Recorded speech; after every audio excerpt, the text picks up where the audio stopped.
Last year, I let my sister and her boyfriend stay with me when they had nowhere else to go. I shared everything: my home, my food, my support. And this Christmas, they convinced our mom not to invite me to the family gathering. No warning.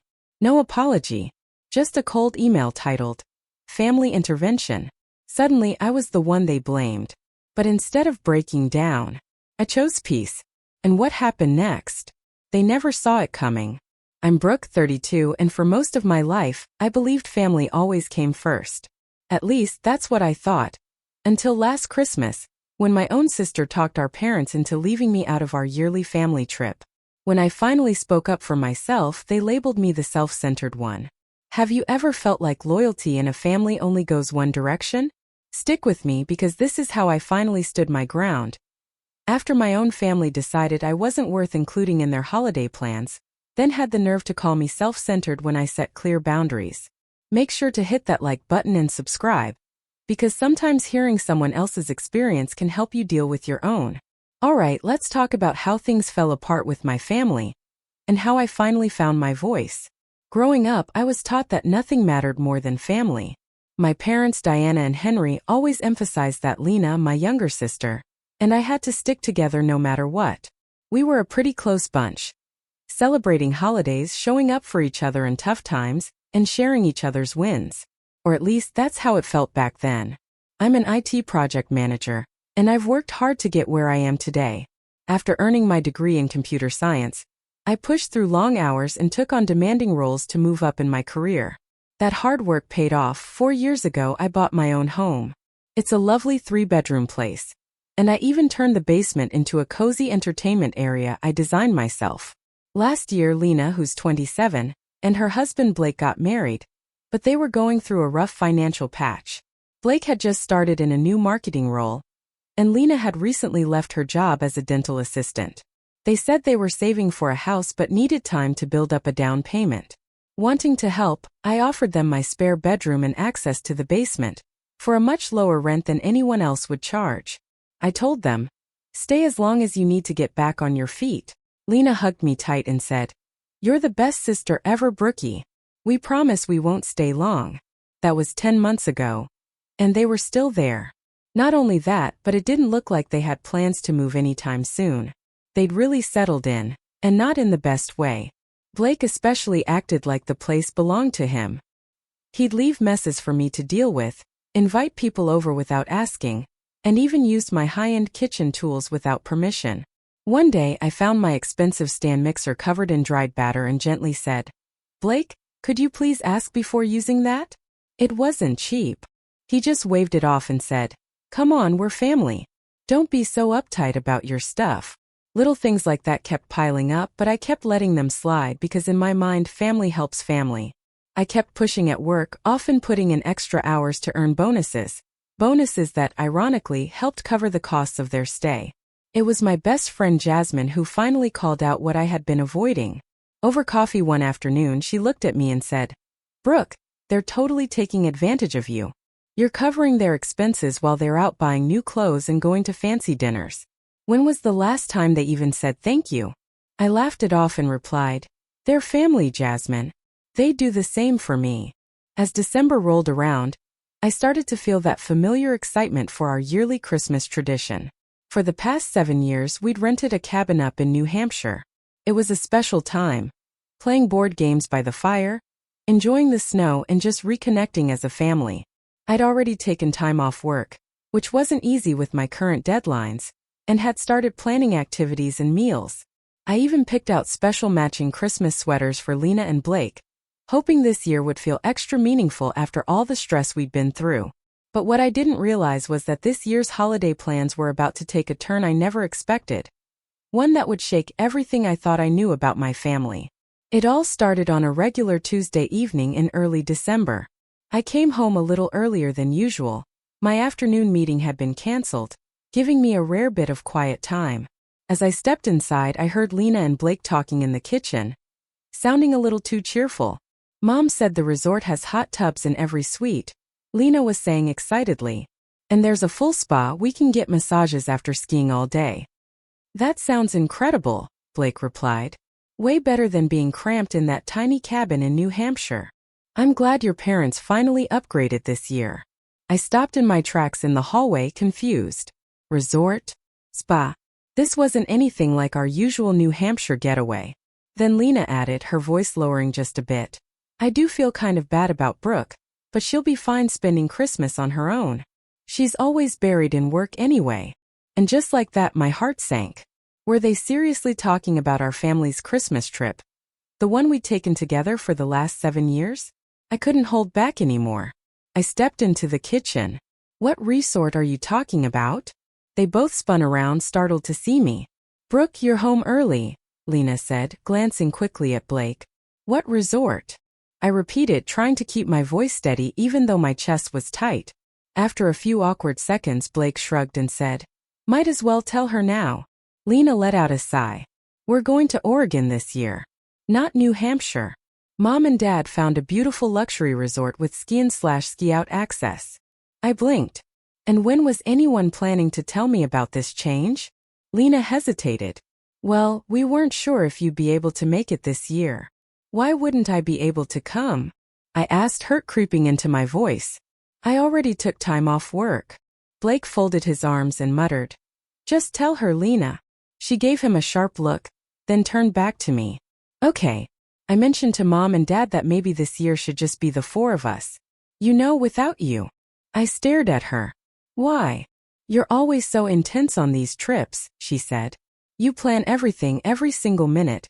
And it feels like you're always trying to show off how great your life is. It felt like I'd been hit in the chest. Intense? I plan stuff because no one else does. And what do you mean by showing off? Oh, come on, Blake chimed in with a tone that made my skin crawl.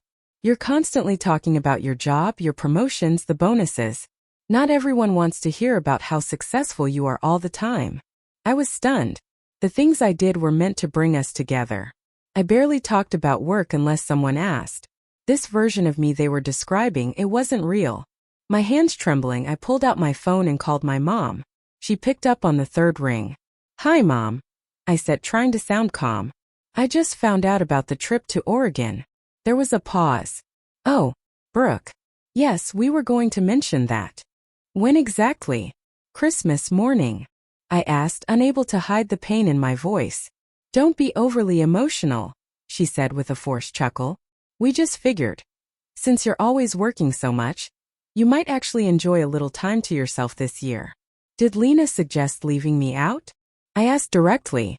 Another pause. She thought you might need space. And honestly, sweetheart, you do tend to take over the planning each year. We thought a change might be nice for everyone. I couldn't believe what I was hearing. They had actually decided to go without me, and no one even thought to ask how I felt about it. I see, I said, my voice flat. So you all made this decision behind my back. Brooke, don't blow this out of proportion, she said, her tone shifting to slight annoyance. Use the time to relax or catch up on work. You're always saying how busy you are. I ended the call and turned back to Lena and Blake, who were watching me, part guilt, part indifference. How long have you been planning this? I asked. 3 months. Lena admitted. Mom found the resort back in October. 3 months.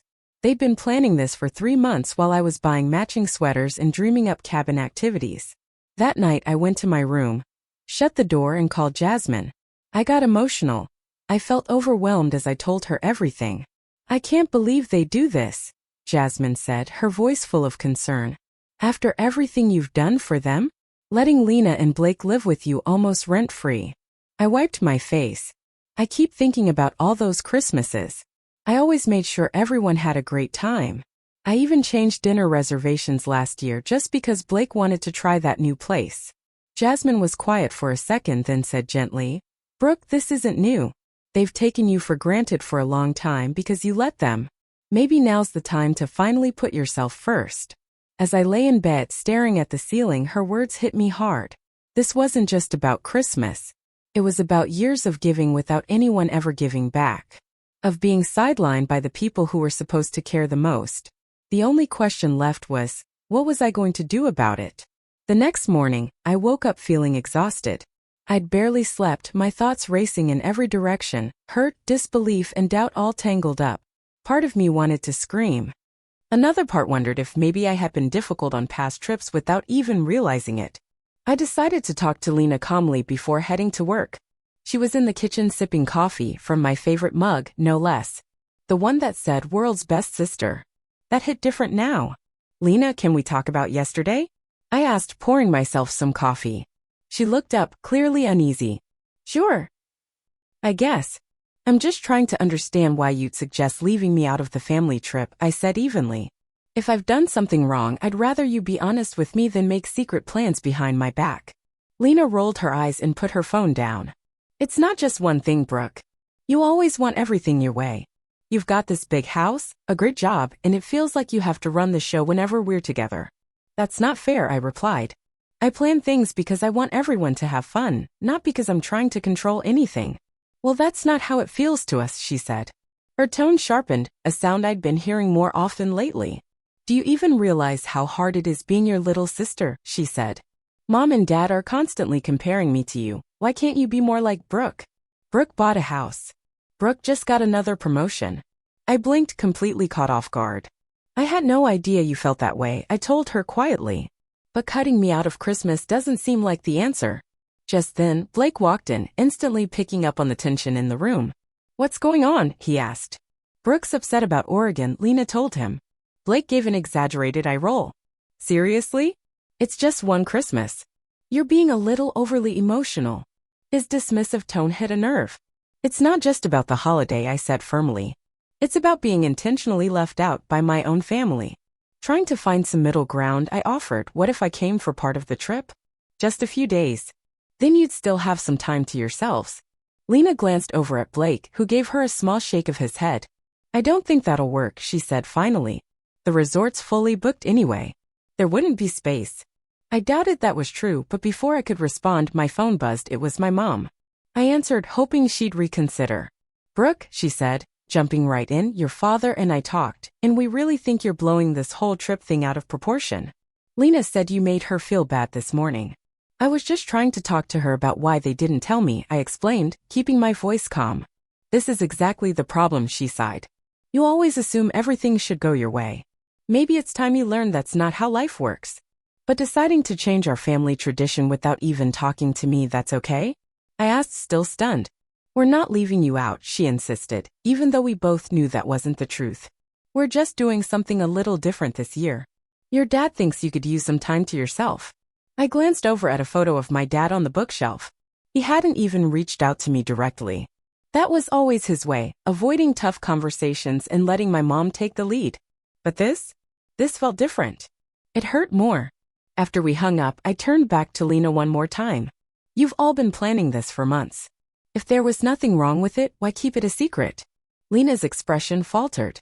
"We knew you'd turn it into a big deal. Like I'm doing right now?" I asked, struggling to keep my voice even. "Exactly," Blake chimed in without even looking up from his phone. I was about to respond when something on the counter caught my eye, a stack of open mail. One envelope had Lena's name on it. Peeking out was a charge from a high-end outdoor store, over $750. "Is that for ski gear?" I asked, nodding toward the bill. Lena quickly grabbed the stack. "That's private. So you used money that was supposed to help with rent to buy gear for a trip you planned without me?" I asked, the pieces finally clicking together. "We needed good equipment," Blake said defensively. "And it's not like you're short on cash." That comment hit me like a wall. It confirmed what I had quietly feared. They didn't see me as a sister. Just someone to lean on when it was convenient. "We need to have a serious talk about your living situation," I said quietly, finally reaching a decision. "But for now, I need to get to work." As I headed for the door, I heard Blake mutter, "See? She always makes everything about money." What he didn't understand was that it had nothing to do with money. It was about respect. About being seen. About family, not just in name, but in action. And lately, that kind of respect seemed to be missing in my own home. 2 weeks before Christmas, I came home from an especially grueling workday. We were trying to wrap up a major project before the holidays, and I'd spent hours in back-to-back meetings putting out fires. All I wanted was a peaceful evening. But when I pulled into the driveway, I noticed several unfamiliar cars parked out front. As soon as I stepped inside, I was hit with music, laughter, and the unmistakable scent of mulled wine, something we always made around the holidays. Puzzled, I made my way to the living room and stopped in my tracks. It was packed with people, my parents, cousins, even family friends. The room had been fully decorated for Christmas, but not by me. And hanging across the fireplace was a banner that read, Oregon Bound. It hit me like a wave. They were throwing a send-off party for the trip I hadn't been invited to in my own house. Lena saw me first. Her smile faded for a moment, then she quickly recovered. Brooke, you're home early. What is this? I asked, though the answer was painfully clear. Just a little get-together, Blake said, lifting a glass of what I instantly recognized as my expensive whiskey. Something to get everyone excited about the trip. My mom came over and gave me a brief, awkward hug. Brooke, dear, we were going to tidy everything up before you got back. We know how particular you are about your things. I looked around the room. Everyone avoided my eyes. They all knew I hadn't been invited and not one of them had said a word. So everyone here knew about the trip, except me? I asked, my voice rising just enough to be heard over the crowd. The room went quiet. My cousin Haley shifted uncomfortably. We were told you couldn't make it because of work. Yeah, added Uncle Mark, glancing at my mom. That's what we heard. Before I could respond, I caught Lena in the corner, whispering to our cousin Elise. Lena didn't notice me walking up behind her as she quietly said, honestly, it's kind of a relief that Brooke won't be coming. All she ever does is work. Total workaholic with no life. The cabin trips were always so boring with her trying to schedule every minute. Her words hit me like a wave. So that's how she saw me? Just a dull, overworked sister with nothing going on outside of her job? After everything I'd done for her, that's what she thought of me? As I stood there trying to process the sting of her words, I noticed Blake in my home office.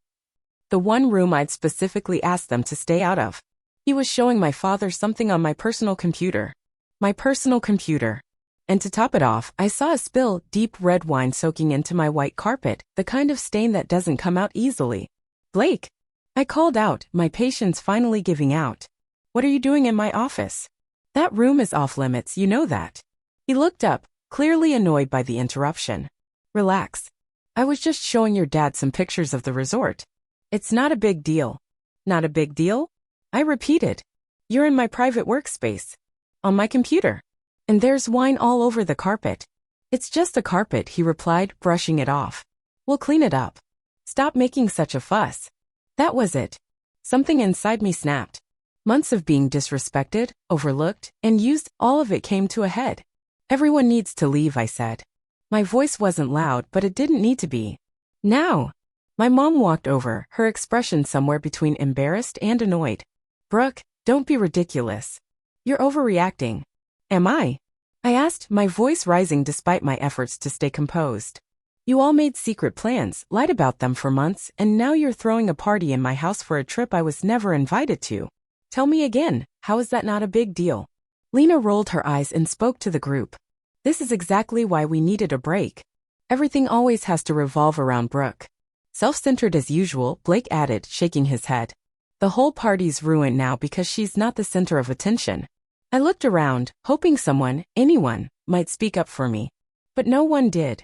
They all just looked away, uncomfortable but silent.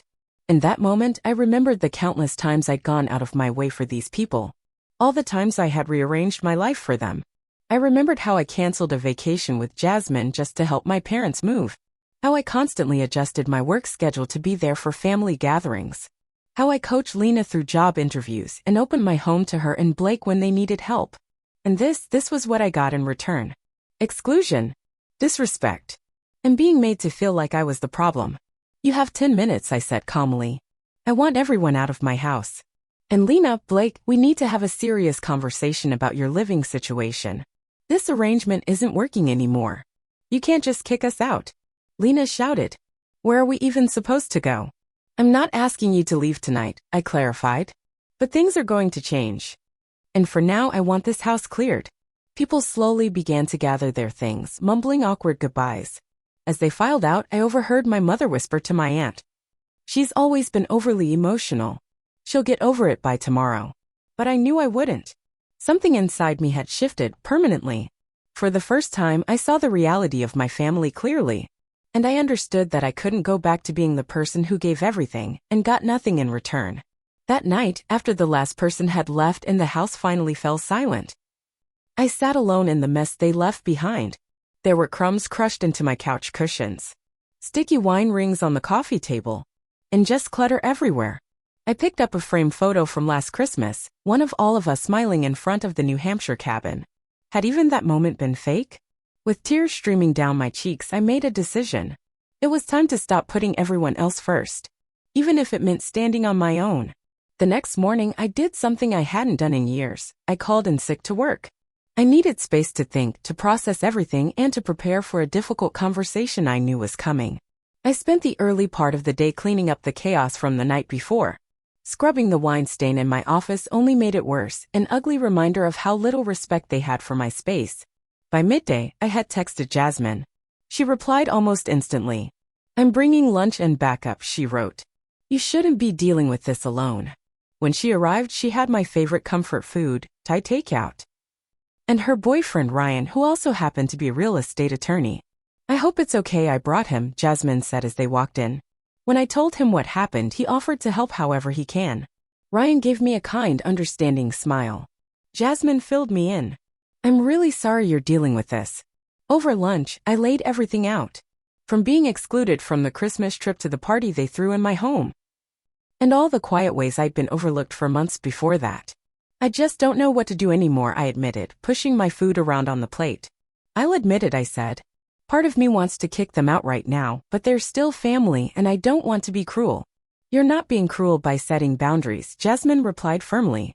"They've been taking advantage of you for nearly a year." Ryan nodded in agreement. "From a legal point of view, since they've been paying rent, even if it's below market, they're technically tenants. So you can't just change the locks without notice. But you can begin a formal eviction process." "What would that involve?" I asked, already bracing myself for the logistics. "Since there's no formal lease, they're considered month-to-month tenants," Ryan explained. "That means you're required to give them 45 days written notice. You don't need to justify it, you just have to provide the notice." "And what if they refuse to leave?" I asked, already picturing the kind of drama that might follow. "Then you'd need to resolve it through formal process for formal eviction," Ryan said. "But hopefully it won't come to that." We spent the next hour putting together a proper notice, something that was firm, respectful, and legally sound. I chose February 1st as their move-out deadline well after the holidays to give them time and avoid adding extra stress. It felt more than fair under the circumstances. "But what about now?" I asked.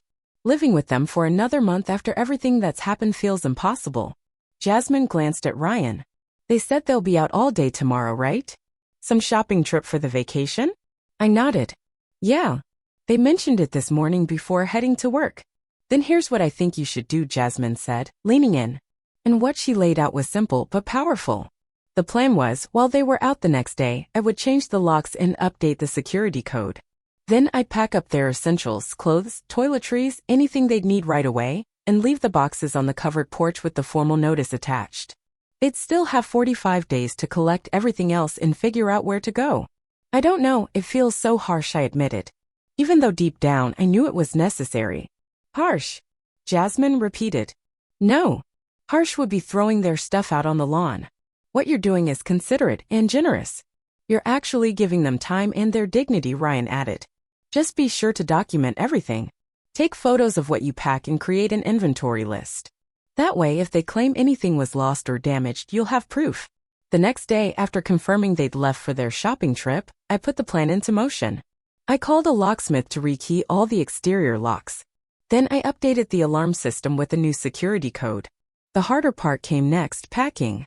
I carefully chose a week's worth of clothes, personal items, and medications. I took photos of everything as Ryan had advised.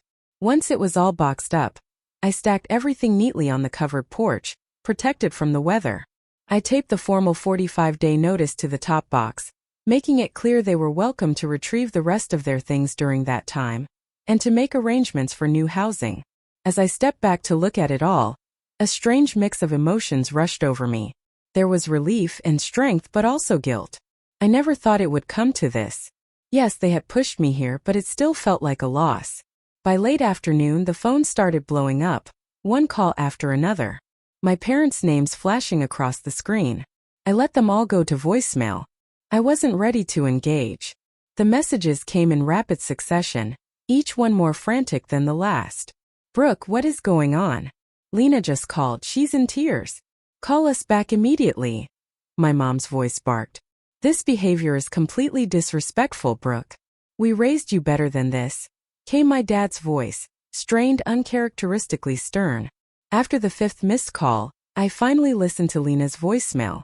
Her voice was loud and full of emotion. I can't believe you do this to us, she said, clearly upset. We're family. You rekeyed the doors for safety. Where are we supposed to go? You'll wish you handled it differently. Even with her words meant to scare me, I stayed calm. I stood by my decision. I sent one short message to both of my parents. I've given Lena and Blake 45 days written notice as required. Their immediate belongings are packed and on the porch. They're welcome to stay with you until they find their own place. I need some space and won't be answering calls for now. Then I blocked their numbers. I needed peace. I couldn't take the endless messages designed to make me feel guilty. That evening, I watched from the window as Lena and Blake pulled into the driveway. Their confused expressions turned quickly into disbelief when their keys no longer worked. Blake started knocking on the door and calling my name. Lena spotted the boxes, and I saw her expression harden with frustration as she read the notice. They both started snapping photos with their phones, probably for whatever taking legal steps Blake had been hinting at. They knocked again, their voices growing louder. I chose not to engage. Eventually, they loaded the boxes into their car and drove off. I assumed they were heading to my parents' place. That night, for the first time in nearly a year, my house was quiet. And I felt something I hadn't felt in a long time: peace. I had reclaimed my home, my boundaries, and, most importantly, my self-respect. I knew it wasn't over. There would likely be more pushback and family drama to come. But for the first time, I felt like I was finally standing up for myself. The days that followed, what I now call the lockout, brought a tidal wave of reactions. Even though I'd blocked my immediate family, I started getting messages from distant relatives I barely ever heard from. Apparently, Lena had been busy sharing her version of events. My cousin Claire, who hadn't texted me in years, messaged, "How could you put your own sister out right before Christmas?"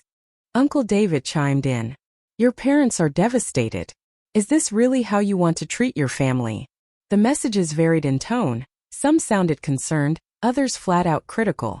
But they all had one thing in common. They were based entirely on Lena's story. One where I was cast as the cold, unreasonable villain who snapped and kicked them out with no warning. After 2 full days of this, I decided to unblock my parents' numbers. Maybe, just maybe, we could finally have a calm, honest conversation. The moment I picked up, my mother didn't even say hello. "Brooke, this isn't like you. We raised you better than this," she said sharply. "Lena and Blake are staying with us now. She's been really upset these past couple of days. How could you be so heartless? Did Lena tell you why I asked them to move out?" I asked, trying hard to keep my voice level. "She said you got upset over some party and completely overreacted," my mom replied. "Brooke, everyone has parties. That's no reason to throw your sister out of your house." "That party was celebrating a family trip I wasn't invited to," I reminded her. "A trip you all kept secret from me for months." "That's different," she insisted. "And besides, they've been great tenants otherwise." I actually let out a short laugh. "Perfect tenants? They've been late with rent more than once, ruined parts of my home, and ignored every boundary I set. The party wasn't the reason, it was the final straw." "Well, your father and I both feel like you're being unreasonable," she said coolly. "We've even had to delay our Oregon trip because of all this chaos you've created." Of course, that was her main concern. Not the fact that her daughters were at odds, but that her vacation had been disrupted.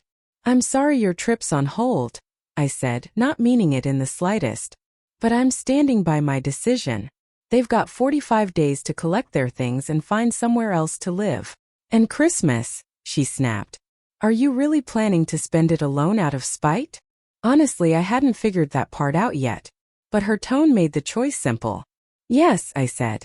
"I think I will be spending Christmas by myself this year. I need some time to rethink what family actually means." After hanging up, I felt a strange mix of emotions, grief and freedom all at once.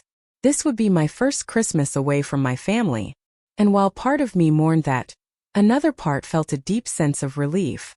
No more pretending everything was fine. No more forced smiles around people who didn't respect me. The next day brought something unexpected. A call from my cousin Elise, the same cousin I'd overheard Lena talking to at the party. "Brooke, I just wanted to check in on you," she said, her voice soft but sincere. "I've heard so many different things from Aunt Diana and Lena, but I wanted to hear your side." Her reaching out meant more than I could express.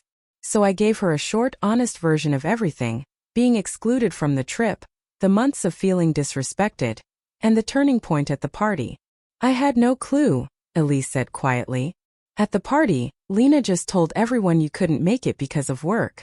I thought something was off, especially when she kept making little jabs about you." "She was talking like that to other people too?" I asked, surprised. "Oh yeah," Elise admitted. "She was telling anyone who would listen that you're controlling and act like you're better than everyone because of your job." I sighed. "Wow. I didn't buy it," Elise continued. "That's why I wanted to call you myself." Her honesty cut through all the guilt and finger-pointing I'd been hearing. "Thank you," I said. "Seriously, that means a lot." "For what it's worth," she added, "I think you did the right thing. They were using you, and the way they kept the trip secret was just wrong." After that call, I didn't feel quite so isolated. Elise's support gave me the courage to open up to a few trusted people at work. Friends I had known for years, but had never shared much of my personal life with. To my surprise, they were incredibly understanding. "Family or not," said Liam, our team lead, "no one gets to treat you like that." Honestly, changing the locks was pretty restrained. Joanne, our department admin and sort of an unofficial work mom to everyone, was especially vocal. "Sweetheart, I've been married for 35 years and raised 3 kids," she said. "Family isn't about blood. It's about respect and kindness." And what they did shows neither. As the holiday season crept closer, I found myself dreading Christmas Day. Even though I'd told my mother I planned to spend it alone, the idea of doing so started to feel heavier. Jasmine and Ryan had invited me to join them at his parents' house, but I didn't want to intrude on someone else's family gathering. Then one evening, while I was decorating a small tabletop tree I'd picked up, the doorbell rang. I opened the door and found Ryan standing there with a folder in his hands. "Sorry to drop by unannounced," he said, "but I wanted to hand this to you in person." Inside the folder were printed copies of state tenant laws, a written legal response to any potential complaint from Blake, and a letter from Ryan explaining that I had followed every rule and had done everything properly. "Jasmine told me you were feeling anxious about Blake's threats," he said. "I wanted you to know. You're completely within your rights. They don't have a case." His kindness hit me in a way I wasn't expecting. Tears welled up in my eyes. "Thank you, Ryan. You have no idea how much this helps." "There's one more thing," he said, pulling out an envelope. "Jasmine and I were talking, and we know you didn't want to intrude on our family time, but my parents are actually hosting a big open house on Christmas Eve. Lots of neighbors and friends stop by throughout the day, so it won't feel formal or overwhelming." He smiled. "We'd love for you to come." The invitation felt like a lifeline, like someone had reached into the water and pulled me up. "I'd love that," I said, and for the first time in weeks I meant it. I smiled genuinely. As Christmas approached, I couldn't help but notice the contrast between the people who respected me and the ones who had tried to guilt me into silence. For the first time, I was learning that family isn't about obligation. It's about connection and choice. A week before Christmas, I was knee-deep in finalizing a big project when my office phone rang. It was the front desk receptionist. "Brooke, there are some people here to see you," she said. "They say they're your family, and it's urgent." My heart dropped. "Did they give names?" I asked, already guessing who it might be. "Yes," she said. "A woman named Diana, a man named Henry, and a younger couple, Lena and Blake." I couldn't believe it. They had actually shown up at my workplace. This was a new level of pressure I hadn't expected. "Please let them know I'm in a meeting," I said firmly. "And I can't be disturbed." I took a breath and told the receptionist, "Please let them know I'm in a meeting and can't be disturbed. And Nina, if they refuse to leave, don't hesitate to call security." About 10 minutes later, my phone blew up with messages from Lena. "Can't believe you wouldn't even come downstairs to talk. We drove all the way here to fix things, and you're just hiding in your office." Mom's crying in the car now. Hope you're happy. I turned off my phone and tried to refocus, but my mind was spinning. By the time I finally left the building that evening, I scanned the parking lot cautiously. Thankfully, there was no sign of them. The next morning, I opened my inbox to find an email from my mother. The subject line? Family discussion. Inside, she explained that they expressed concern that I might be under a lot of stress lately and suggested we talk things out as a family. It was a textbook attempt to reframe the situation, trying to make it seem like I was the one they blamed for setting clear boundaries. They weren't worried about my health. They were worried about losing control and losing access to the comfort and convenience my home had provided. I didn't reply. I deleted the email and informed building security that my family might show up again. They reassured me they'd handle it if anything happened. 2 days later, I got a call from an unfamiliar number, and against my better judgment, picked up. Brooke, it's Blake. Please don't hang up. What do you want, Blake? I asked, keeping my tone flat. Look, this has gotten way out of hand, he said, sounding unusually calm. Lena and I have talked, and we really want to make things right. We value our relationship with you. His sudden shift in tone made me skeptical. Really? Because last week, you were threatening me with taking legal steps. That was said in the heat of the moment, he replied. We were shocked, upset, but we've had time to reflect, and family matters, especially during the holidays. His words felt rehearsed. I didn't buy it. What exactly are you asking for? We'd like to come by, talk things through. Maybe work out a new arrangement for staying at the house. Something that works for all of us. There already is an arrangement, I reminded him. It was written down and taped to a box. You have until February 1st to move out and gather the rest of your belongings. He hesitated, then lowered his voice. There's something else. Lena's pregnant. That stopped me. Pregnant? It hit me like a wave. Did this change anything? When did she find out? I asked, trying to stay grounded. A couple of weeks ago, he said. We were going to announce it during the Oregon trip. That's part of why we need stability right now. You're seriously using this to guilt me into letting you stay? I asked, the pieces starting to fall into place. If Lena's known for weeks, why didn't she bring it up during any of our conversations? It just didn't feel like the right time, he said. But now, Brooke, you wouldn't really put your pregnant sister out, would you? The timing was a little too convenient. Congratulations, I said, keeping my tone neutral. But this doesn't change the fact that you need to find a new place to live. You both have jobs, savings, and support from my parents. The notice still stands. His friendly act vanished in an instant. Wow, I can't believe you don't even care. Your own sister's expecting, and you're still going through with this? Everyone's been right about you. He hung up. I immediately called Jasmine and told her everything. Do you think she's really pregnant? I asked. It's possible, Jasmine replied. But if she is, the timing's awfully convenient. Even so, pregnancy doesn't excuse how they've treated you. It doesn't give them permission to disregard your boundaries or rewrite the truth. She was right. If Lena was pregnant, I'd be happy for her. But that didn't mean she and Blake could continue living in my house without respect or accountability. The next day, I found out Lena had gone public. She posted the pregnancy announcement online, paired with a tearful message about how her own sister kicked her out despite knowing about the baby. It was a complete twist of reality. The comments section was flooded with outrage, support, and sympathy for her. Some were from extended family. Others were mutual friends. And reading them hurt. People I thought knew me were now convinced I was cold and heartless. But I refused to get dragged into a digital argument. I didn't respond. I didn't post my side. Instead, I turned my attention back to the people who had truly been there for me and focused on preparing for the holidays on my own terms. Then, December 22nd, an official letter arrived in the mail. It was from a law office representing Lena and Blake. A formal notice accusing me of harassment and in premature removal. Even though Ryan had walked me through everything, the letterhead, the language, the legal tone, it all made my stomach turn. I scanned the pages, then immediately forwarded it to Ryan. He called me within the hour. This is nothing more than a scare tactic, he said calmly. They're hoping you'll cave. But legally? You're in the clear. You gave them proper notice, rekeyed the doors for safety after they left, and gave them access to their essentials. Don't respond. And definitely don't let this pressure you into changing your decision. His reassurance helped. But the ongoing tension was draining me. I couldn't sleep. I kept checking my phone. Every time the doorbell rang, I tensed up. Then the day before Christmas Eve, my mother left one last voicemail. Her voice was soft, clearly trying to tug at my heart. Brooke, it's Mom. I know you're upset with us.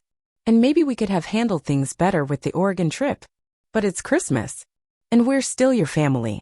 Lena is expecting, and this should be a time to come together, not fall apart. Please, don't spend Christmas alone. Come to dinner. You can bring Jasmine if you'd like. Just, come home.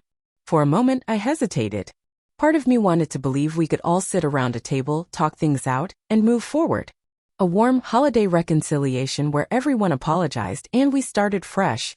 But then I remembered everything months of feeling dismissed, deliberately pushed aside, and pressured into doubting my own reality. Nothing had really improved. If anything, they had simply shifted tactics once their original approach didn't work. I didn't respond. I just deleted the voicemail and turned my attention back to the plans I had already made with Jasmine, Ryan, and his family. This Christmas was going to look nothing like the ones I'd known before, and maybe that was exactly what I needed. On Christmas Eve, a gentle snowfall covered the neighborhood in a soft blanket of white, giving everything that perfect holiday postcard feel. As I got ready to leave for Ryan's parents' open house, a wave of mixed emotions washed over me, some sadness for the old traditions I was skipping, but also a growing sense of relief and hope for something new. I had spent the morning baking cookies to bring with me, letting the familiar rhythm of the kitchen soothe my nerves. Just as I was finishing up and packing them into tins, the doorbell rang. I glanced through the peephole, half expecting to find my parents, or Lena, there for one last attempt to sway me with the overly emotional holiday gesture. But instead, I found someone completely unexpected, my Aunt Marlene, my mom's sister, standing there holding a festive gift bag. Aunt Marlene, I said, opening the door with surprise. I didn't expect to see you. She gave me a warm smile. I hope I'm not intruding, Brooke. I just wanted to stop by and see how you're doing. I welcomed her inside, curious about the reason for her visit. We'd always gotten along, but we weren't especially close. She lived out of state and usually only came around for major family events. As I poured her a cup of coffee, she glanced at me and said, I've been hearing bits and pieces about everything from your mother, of course, but I really wanted to hear your perspective. So, for the third time that month, I found myself explaining it all again. Being left out of the family trip, the way Lena and Blake had treated me for months, and why I had finally drawn a line. To my surprise, Aunt Marlene didn't push back. She simply nodded and said, Your mom did something similar to me when we were younger. It wasn't exactly the same, she continued, but she'd leave me out of things and made me feel like I didn't quite belong. It's part of why we've never had that typical close sisters bond. That admission stopped me in my tracks. I had never heard anything like that before. Diana has always had a way of favoring one person and sticking with them, Aunt Marlene said gently. Growing up, she was our parents' favorite, and she got used to always having her way. Now it looks like she's doing the same with Lena. Hearing her say that helped shift something in me. This wasn't just about me or recent choices, it was a pattern that had started long before I came into the picture. I want you to know, she added, looking at me kindly. Not everyone in the family believes you're in the wrong here. Some of us understand exactly how this feels. Her words meant more than she probably realized. Thank you for stopping by, Aunt Marlene, I said sincerely. It really means a lot. I also brought you something, she said, handing over the gift bag. Inside was a beautifully hand-painted ornament with the year written on it. It's a tradition I started when my kids were born, she explained. A new ornament every year to mark time and memories. I thought maybe you'd like to start some new traditions of your own. Her kindness brought tears to my eyes. In that moment I felt seen, truly seen by a family member. It was a stark difference from the emotional pressure and guilt I had been facing from the people I was closest to. After she left, I carefully placed the ornament on my little Christmas tree, and felt something I hadn't in a while. Hope for the day ahead. Ryan's parents' open house turned out to be exactly what I needed. The atmosphere was warm, open, and filled with people who expected nothing from me other than to enjoy the day. His mom, Linda, greeted me with a big hug like I was already part of the family. Jasmine's told us so much about you, she said, smiling. We're so happy you're here. The rest of the afternoon and evening passed in a blur of friendly conversations, laughter, and holiday cheer. Not once did I have to tiptoe around tension or pretend I was fine for the sake of appearances. Jasmine stuck close, making sure I was included and introducing me to everyone. During a quieter moment, she leaned in and asked, "How are you holding up?" "Honestly, better than I thought I would," I told her. "It's refreshing to be around people who just let you be." She nodded, thoughtful. "You know, I've been thinking about what you said earlier, about your aunt's visit. Sometimes the people we choose become more like family than the ones we're related to." Her words hit home. Looking around the room, I saw exactly what she meant. These were people who showed kindness, respect, and genuine care. Everything I had longed for in my own home growing up. Christmas Day was a bit quieter, but in a good way. I'd been invited to dinner with Jasmine and Ryan's immediate family, but I decided to spend the day on my own. That morning, I caught up with some of my college friends over video calls. They were scattered across the country, but every one of them offered kind words when I briefly mentioned what had been going on. Later that afternoon, I did something completely different. I volunteered at a nearby community center, helping serve holiday meals. It ended up being one of the most meaningful parts of my holiday, connecting with new people and focusing on giving instead of dwelling on what was missing. As I drove home that evening, I realized something surprising. Even though I hadn't spent the day with my immediate family, I hadn't felt lonely. If anything, I felt more grounded, more connected to myself and to a wider world I'd been too overwhelmed to notice before. The week between Christmas and New Year's brought something I didn't see coming. My dad showed up at my door by himself. He looked tired, and maybe even a little lost. "Can we talk?" he asked quietly when I opened the door. I hesitated for a moment, unsure, but eventually stepped aside and let him in. We sat in the living room, an unspoken heaviness filling the space between us. "I owe you an apology," he said, catching me off guard. "I should have spoken up for you when everything first started. You deserved to be included on that trip." His words surprised me. My father had never been the type to get involved in family disagreements. He usually let my mother take the lead. I looked at him and asked, "Then why didn't you?" I needed to hear it from him. He let out a long sigh. "Because it was easier to go along with your mother and Lena. They're both strong-willed, especially when they've made up their minds. But that's not an excuse. I should have done better. I let you down, and I'm truly sorry." There was something sincere in the way he said it, and the fact that he came alone without Mom or Lena made it easier to hear him out. "I know I can't fix everything overnight," he went on. "Your mother and Lena are still upset about the lockout. But I get why you did it, and I'm not blaming you. It wasn't a complete resolution, but it was a step forward. It meant something to have my boundaries acknowledged, even if just by him." Over the next few days, Lena and Blake made arrangements to move into an apartment. They didn't contact me directly, instead my dad handled all the logistics, which was honestly for the best. I didn't need any more drama or emotional back and forth. By mid-January, the house finally felt like mine again. That weekend, I took time to reclaim the space, deep cleaned everything, rearranged furniture, and made it feel like a home that truly reflected me. At Jasmine's gentle suggestion, I also started therapy. Dr. Bennett helped me untangle the mix of feelings I had about my family and gave me the validation I didn't even know I needed. "Family dynamics are complicated," she said during one of our sessions. "But being related to someone doesn't give them a free pass to dismiss your boundaries or take advantage of your kindness." With her guidance, I began putting together what she called a relationship blueprint, a kind of guide for myself that clearly outlined what I would and wouldn't tolerate in my family interactions. I also included what steps I'd take if those lines were crossed again. By the time spring rolled around, a new rhythm had settled into place. My dad and I kept in touch regularly. My conversations with Mom were infrequent and a bit stiff, but at least civil. As for Lena, we kept things distant. She was expecting a baby in the summer, but our contact stayed minimal and respectful. The family dynamics had definitely shifted, probably for good. I was no longer the one always bending, always trying to please. I had grown into someone who stood firm, someone who expected mutual respect, and wasn't afraid to walk away if it wasn't there. Some relatives still saw me as the problem, mostly because they'd only heard Lena's version of what happened. But I had made peace with that. I couldn't control what others chose to believe. All I could control was how I moved forward and how I responded. In the meantime, my chosen family grew. Jasmine and Ryan were constants, of course, but I also grew closer to some coworkers, a few neighbors I'd met after hosting a small spring barbecue, and even Aunt Marlene. We now spoke regularly through emails and phone calls. 6 months after the Christmas that changed everything, I hosted a dinner party at my place. Surrounded by people who saw me, who genuinely respected my space and boundaries, I took a moment to look around the table. Everyone was talking, laughing, sharing stories, and I realized I had built something real. A circle of people who showed up with kindness and honesty, not obligation or guilt. The pain of being left out by my family had actually led me to something deeper. A better understanding of what family really is. It's not about shared blood or tradition. It's about mutual care, respect, and love that's offered freely and received without question. Later that night, after everyone had left and I was cleaning up the kitchen, I caught myself smiling.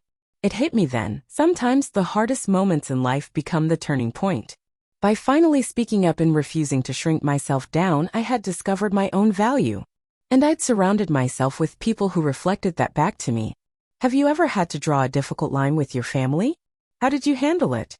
I'd really love to hear your experience in the comments. And if this story resonated with you even a little, feel free to hit the like button and subscribe for more real-life stories about growing through hard seasons. And hey, if you know someone who needs a reminder that it's okay to protect their peace, share this video with them. Thanks so much for listening. And always remember, real family is built on respect and love, not just DNA.